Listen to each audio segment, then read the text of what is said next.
H-2 jelang Natal, harga bawang di Masohi naik Rp70.000 per kilogram.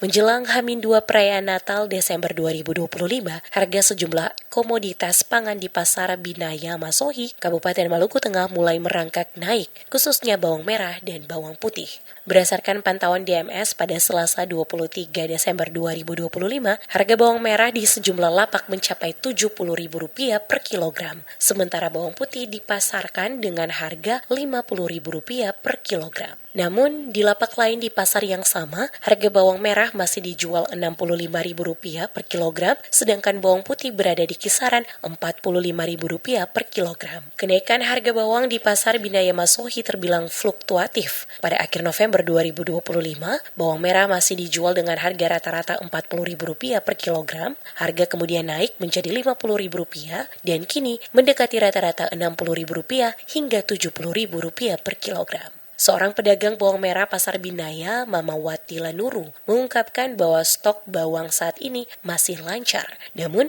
meningkatnya permintaan menjelang Natal turut mempengaruhi kenaikan harga. Meski demikian, ia mengakui jumlah pembeli jelang Natal tahun ini cenderung menurun dibandingkan tahun-tahun sebelumnya. Kenaikan harga bawang tersebut juga dibenarkan Kepala Dinas Ketahanan Pangan Kabupaten Maluku Tengah, Juliana Haumahu. Hal itu disampaikannya saat kegiatan Gerakan Pangan Murah yang digelar di Kota Masohi pada Selasa 16 Desember 2025. Menurut Juliana, sejumlah komoditas pangan termasuk bawang terpantau mengalami kenaikan harga. Namun demikian, ia memastikan ketersediaan stok pangan di Kabupaten Maluku Tengah masih aman hingga akhir tahun.